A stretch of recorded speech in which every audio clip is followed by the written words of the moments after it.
Hello friends, welcome to our channel toppers target. हमारे channel में आप सभी का स्वागत है। आज हम बात करेंगे एक नए टॉपिक की, जो है 5G टेक्नोलॉजी के बारे में। यह आजकल बहुत चर्चा का विषय बना हुआ है कि 5G टेक्नोलॉजी है जुलाई में जो आ जाएगी इंडिया में, या जो कुछ लोग बोल रहे हैं कि दिसंबर में आ जाएगी, मार्च में आ जाएगी। या 5G टेक्नोलॉजी के क्या फ़ायदे होंगे इंटरनेट स्पीड पे, यूज़र्स पे, गवर्नमेंट पे, टेलीकम्युनिकेशन कंपनीज पे, इसका क्या फ़ायदा और क्या नुकसान होगा। तो बात कर लेते हैं 5G स्पेक्ट्रम की। तो सबसे पहले तो बात करते हैं कि ये 5वीं पीढ़ी या 5th जनरेशन है मोबाइल नेटवर्किंग की या टेलीकम्युनिकेशन की। जब से जो है हमारे यूनियन मिनिस्टर श्री अश्विनी वैष्णव जी ने ये अनाउंस किया है कि हम लोग जो है इस फाइनेंशियल ईयर में, इसके एंड तक जो है 5G इंडिया में चालू कर देंगे, जिसके ट्रायल काफी टाइम से चल रहे थे।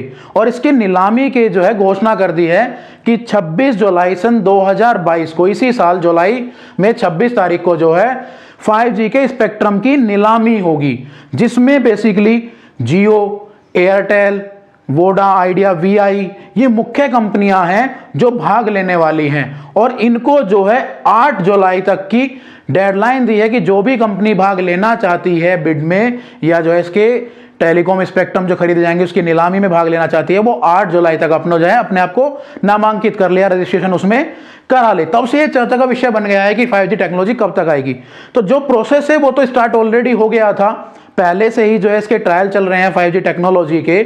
और अब जो है जाकर इसका नीलामी का प्रोसेस भी स्टार्ट हो गया है। 8 जुलाई तक जो है इसके नामांकन होंगे और 26 जुलाई को जो बोली लगाई जाएगी कि कौन सी कंपनी जो है 5G स्पेक्ट्रम खरीदेगी और आगे का काम करेगी। फिर कयास ये लगाए जा रहे हैं कि 5G टेक्नोलॉजी कब तक आ जाएगी भारत में, जो है 5G स्पीड कब तक हम लोगों को अपने मोबाइल में मिल पाएगी।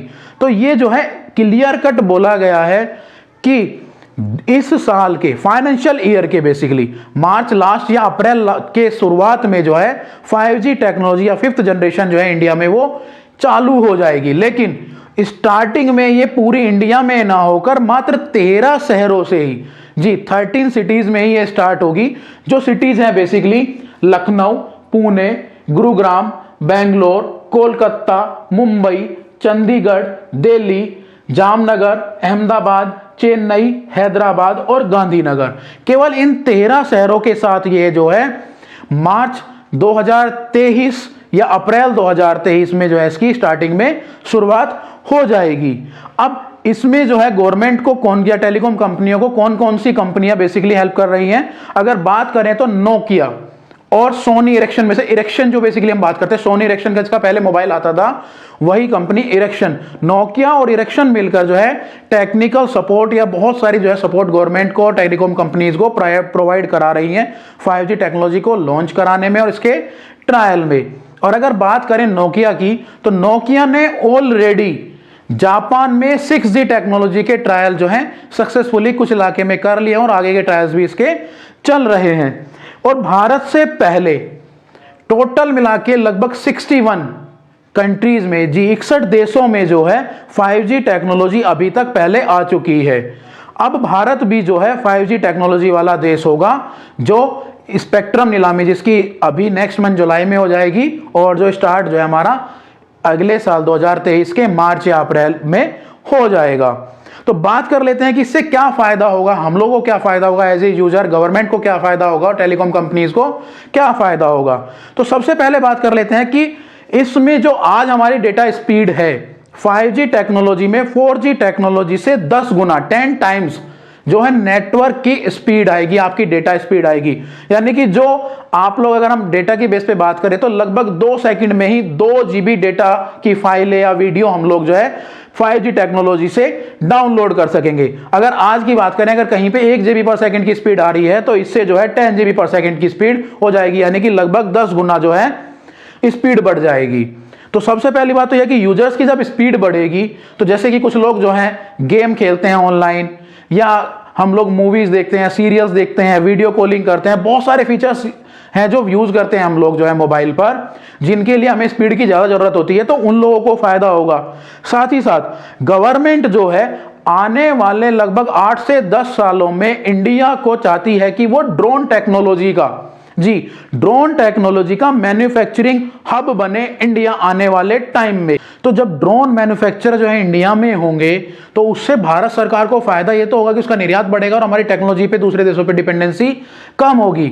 साथ ही साथ जो है इंडिया में जैसे कि मेडिकल फैसिलिटी है जो रोबोटिक्स के लिए है, या हमारा जो है लैंड मैपिंग है जिसमें चाहे हमारी बॉर्डर सिक्योरिटी हो, चाहे वो स्टेट सिक्योरिटी हो, चाहे वो लोकल सिक्योरिटी हो, या किसानों के लिए वहां पे पर्टिकुलर लैंड की जो है मैपिंग हो जिसको हम लोग जो है जियो मैपिंग या जियो टैगिंग भी कहते हैं, वो सब चीजें भी फायदा करेगी। साथ ही साथ इस टेक्नोलॉजी से क्या होगा कि डायरेक्ट कंज्यूमर के बिहाफ पे हम लोग छोटा मोटा कोई सामान, कोई ग्रोसरी आइटम या कोई जरूरत की सामान जो है अपने डायरेक्ट कहीं भी आसपास के किराना स्टोर से या किसी भी स्टोर से जो है डायरेक्ट मंगा सकते हैं। उसको जो है मैनुअली ना होके वो ड्रोन टेक्नोलॉजी के थ्रू डायरेक्ट डिलीवर्ड कर लिए जाएंगे। जैसे कि सपोज कीजिए आपने कोई पिज्जा ऑर्डर करना है, तो पिज्जा को अभी क्या होता है कि कोई लोकल बंदा वहां का या जो है डिलीवरी बॉय जो है उसको डिलीवर्ड करता है, तो आने वाले टाइम में ड्रोन से ही उसको डिलीवर्ड कर लिया जाएगा। साथ ही साथ मेडिकल लाइन में तो इसमें जो है बहुत ज्यादा स्कोप देखा जा रहा है कि आने वाले टाइम में रोबोटिक ऑपरेशन सबसे ज्यादा होंगे, रोबोट ऑपरेशन भी करेंगे और डॉक्टर्स को जो है अलग से बाहरी सपोर्ट भी बहुत ज्यादा प्रोवाइड कराएंगे। कुछ लोग कह सकते हैं कि इससे क्या होगा कि ह्यूमन रिक्वायरमेंट कम होगी या रोजगार के अवसर कम होंगे, तो ऐसा तो कुछ नहीं है। जितनी नई नई टेक्नोलॉजी डेवलप्ड होंगी उतना ही जो है रोजगार के अवसर भी शायद ज्यादा ही डेवलप होंगे। अब ड्रोन टेक्नोलॉजी का और 5G इंटरनेट का क्या लेना देना है? तो जितना भी हमारा इंटरनेट की स्पीड ज्यादा होगी उतना ही हमारे जो है एक्यूरेट, फास्ट और प्रिसाइज ऑपरेशंस होंगे या जो है कंट्रोलिंग होगी ड्रोन की। अभी अगर नेट स्पीड स्लो है, हम लोग कई बार जो है गूगल मैप लगाकर ट्रैवल करते हैं, अगर नेट स्पीड स्लो है तो हम लोग टर्न ले जाते हैं या आगे निकल जाते हैं, जहां हमें रुकना था जहां हमें टर्न लेना था वहां से टर्न नहीं ले पाते। अगर नेट की स्पीड अच्छी होगी तो एक्यूरेसी बढ़ेगी, हम लोगों को पहले से ही आइडिया होगा कि हमें कहां टर्न करना है कहां नहीं। वही चीज ड्रोन के माध्यम से जो होगा, तो ड्रोन भी प्रिसाइज होगा और ज्यादा एक्यूरेट होगा पर्टिकुलर पॉइंट पे। साथ ही साथ इससे सिक्योरिटी में भी बहुत मदद मिलेगी गवर्नमेंट को। और जब स्पीड ज्यादा होगी तो गेमिंग को और जो है क्लासेस को, जो पढ़ने वाले स्टूडेंट हैं उनके लिए भी वीडियो क्वालिटी अच्छी होगी और फास्ट इंटरनेट में जो है वो अच्छे से अपनी स्टडी कर सकेंगे। अब ये तो हुई इसके फायदे की बात। कुछ जगह पे कुछ ऐसी न्यूज भी आई थी कि जो है 5G टेक्नोलॉजी के ट्रायल की वजह से कोविड फैला है, या कुछ जो है लैंडिंग में और टेक ऑफ में फ्लाइट के जो है 5G टेक्नोलॉजी इफेक्ट डालेगी। हालांकि इसका जो है गवर्नमेंट भी और जितनी टेलीकॉम कंपनियां हैं और जो कंपनियां ट्रायल करा रही हैं, नोकिया या इरेक्शन, वो सभी इस बात का खंडन करती हैं। तो अगर बात करें हम 5G की, तो 5G टेक्नोलॉजी को माना जा रहा है कि आने वाले टाइम में इंटरनेट के दौर में या इंटरनेट के तौर पर ये क्या है, क्रांति होगी। 5G टेक्नोलॉजी है इंटरनेट क्रांति के नाम से भी जानी जाएगी।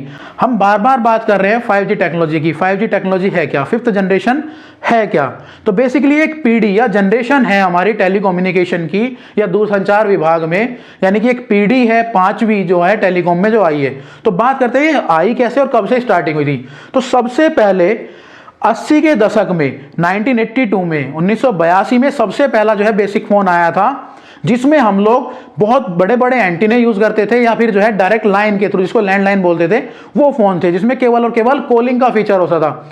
उसमें हम लोग वॉइस मैसेज ही भेज सकते थे, उसमें कोई अलग से आपका टेक्स्ट मैसेज या इंटरनेट की फैसिलिटी नहीं थी। जो सबसे पहला बेसिक फोन था जिसमें केवल हम बात ही कर सकते थे, उस जनरेशन को, या जब वो सबसे पहले फोन आया था उस जनरेशन को हम लोग बोलते थे फर्स्ट जनरेशन या प्रथम पीढ़ी ऑफ द टेलीकम्युनिकेशन, जिसमें जो है स्पीड 2 से लेकर 4 KB पर सेकंड की थी और इसको एनालॉग टेक्नोलॉजी के नाम से भी जाना जाता था। फर्स्ट जनरेशन के बाद आती है सेकंड जनरेशन, यानी कि दूसरी पीढ़ी। फिर इसमें क्या है, इस टेक्नोलॉजी में थोड़ा सा मॉडिफिकेशन किया गया। इस 2 KB 4 KB स्पीड को जो है बढ़ा के 64 KB पर सेकंड तक किया गया और इसमें एक फैसिलिटी को बढ़ाया गया कि इसमें बात करने के साथ साथ वॉइस फीचर के साथ साथ मैसेजेस को भी भेजा गया, जिसको डिजिटल टेक्नोलॉजी के नाम से भी जाना गया। और ये आई थी 2G जो हमारी, वो 1992 में 1992 में आई थी। इसके बाद फिर जो है स्पीड को बढ़ाया गया, जिसमें स्पीड को 2 Mbps तक ले जाया गया। इसमें एक फीचर वॉइस मैसेज के साथ इंटरनेट का भी जोड़ा गया, जिससे कि हम लोग गूगल या फिर यूट्यूब, याहू वगैरह सर्च कर सकते थे, जिसको जो है थर्ड जनरेशन या तीसरी पीढ़ी बोला गया, जो 2002 में आई थी। उसके बाद जो है सन 2009-10 में आई फोर्थ जनरेशन, जो भारत में लगभग 2012 में स्टार्ट हुआ था। इसमें जो है स्पीड को बढ़ाकर 100 Mbps तक किया गया और इसमें जो है वॉइस, मैसेज, इंटरनेट के साथ साथ वीडियो कॉलिंग और वीडियो फैसिलिटी को भी ऐड किया गया। इसको मल्टीमीडिया भी बोला गया था और इसको जो है हम लोग वीडियो क्वालिटी के नाम से या 4th जनरेशन के नाम से भी जानते हैं। अब 100 Mbps भी जब स्पीड कम पड़ने लगी, उसको जो है और स्पीड अप करने के लिए, टेक्नोलॉजी को और फास्ट करने के लिए, ऑपरेशंस को और फास्ट करने के लिए जो है फिर इसको मॉडिफिकेशन किया गया और नई टेक्नोलॉजी इसको बोला गया है 5th जनरेशन। 5वीं जनरेशन जो है 2020 में आ गई थी। इंडिया में जो है 2023 तक स्टार्ट होगी, जिसके ट्रायल जो है 2020 से चल रहे हैं और अब स्पेक्ट्रम की नीलामी 2022 में जुलाई में होगी। इसमें स्पीड जो है 1 GB पर सेकंड से होगी और इसको ड्रोन टेक्नोलॉजी या स्मार्ट गैजेट्स के नाम से भी जाना जाएगा, क्योंकि आने वाले टाइम में क्या होगा, हमारे घर पे टीवी, फैन वगैरह ये सारे के सारे जो हैं मोबाइल से ऑपरेट होंगे। और ऐसे ही नहीं कि हम पर्टिकुलर वहीं पे बैठे हैं तो रिमोट के थ्रू, अगर हम बहुत लॉन्ग डिस्टेंस पे भी हैं, अगर 100 किलोमीटर 200 किलोमीटर पे हैं, तो ऐप की हेल्प से स्मार्ट गैजेट्स को हम लोग जो है ऑन या ऑफ कहीं से भी कर सकेंगे। अब यहां तक तो ये होगा कि ये टेक्नोलॉजी इस तरीके से आई।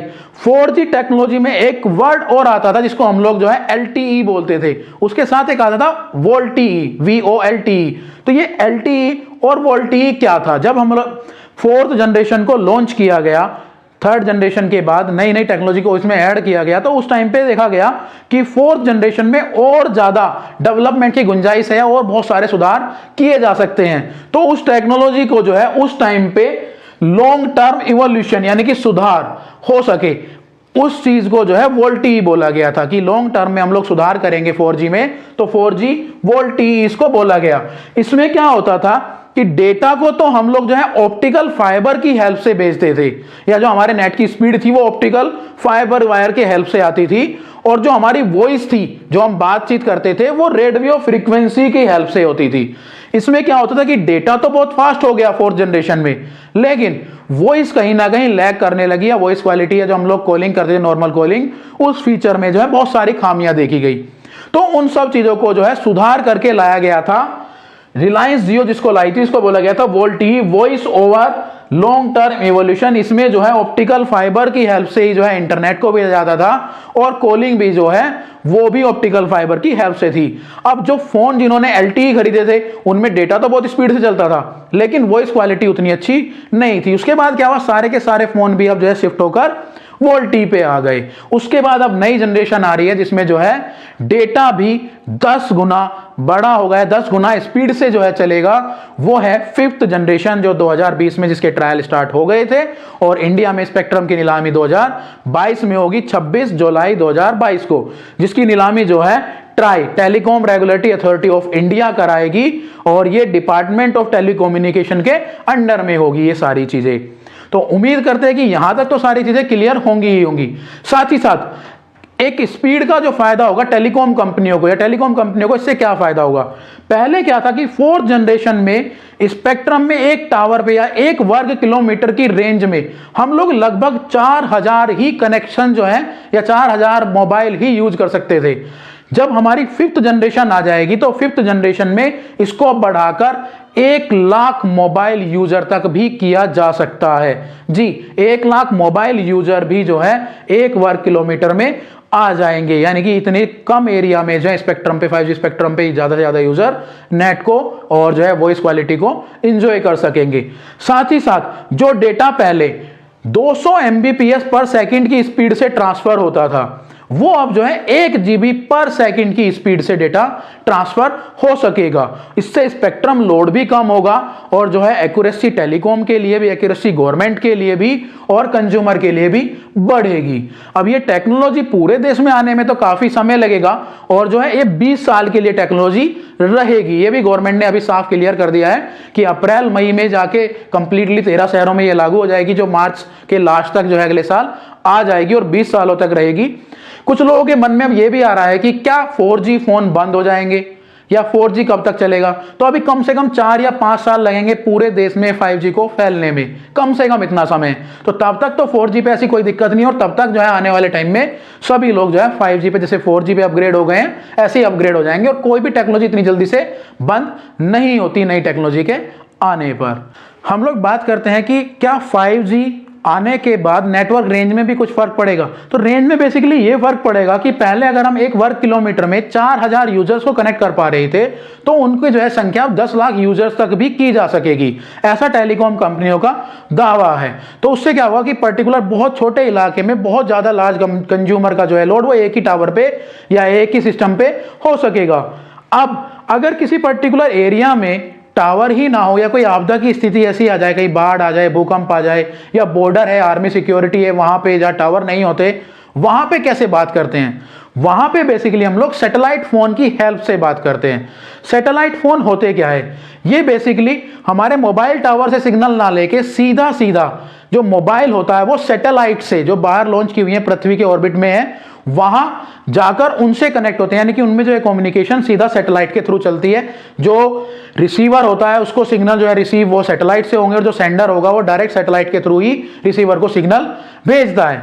अब इन सैटेलाइट फोन में जो है कुछ बेसिक कमियां भी हैं, फायदे के साथ साथ कि इन्हें मोबाइल टावर की तो जरूरत पड़ती ही नहीं है, ये कहीं से भी बात कर सकते हैं, इनकी अपनी एक स्पेसिफिक फ्रीक्वेंसी होती है। अब कमियां क्या है कि इसमें एक टाइम पे एक ही बंदा बात कर सकता है, यानी कि ये हाफ डुप्लेक्स में होते हैं, वन वे पाथ चलता है। एक बार जो है अगर बात कर लेते हैं, एक्स जो है बात कर रहा है तो एक्स ही बोलेगा, वाई सुनेगा उस पर्टिकुलर टाइम पे, वाई अगर बोलेगा तो एक्स सुनेगा, एक्स नहीं बोल सकता है, उसकी आवाज उस टाइम पे नहीं जाएगी। जो हमारे नॉर्मल मोबाइल होते हैं उनमें क्या होता है कि दोनों एक साथ बोल सकते हैं और दोनों की आवाज एक साथ जा सकती है, जो हमारे सैटेलाइट फोन के फीचर नहीं होता। दूसरा, वो यूनिक फ्रीक्वेंसीज पे काम करते हैं। कई बार क्या होता है कि दूसरे लोग भी उस फ्रीक्वेंसी को जो है कनेक्ट करके मैसेज को सुन सकते हैं। एक इसमें डिसएडवांटेज ये भी होता है कि इसमें क्या होता है, वीडियो नहीं, ऑडियो क्वालिटी जो हमारी, जो हम बात करते हैं वो लैग कर जाती है, यानी कि मैसेज थोड़ा डिले करके आते हैं। ये भी इसमें जो है कमी है। लेकिन फायदा यह है कि इसमें ना ही किसी टावर की जरूरत पड़ती है और ना ही किसी कनेक्शन की। एक यूनिक फ्रीक्वेंसी पे यूनिक जो है मोबाइल्स या डिवाइस बने होते हैं, जिसको बेसिकली सिक्योरिटी पर्पज से सबसे ज्यादा आर्मी को दिया जाता है। उम्मीद करते हैं कि आप लोगों को यह वीडियो अच्छी लगी होगी। अगर वीडियो अच्छी लगी है तो वीडियो को लाइक कीजिएगा और चैनल को सब्सक्राइब कीजिएगा। Thank you.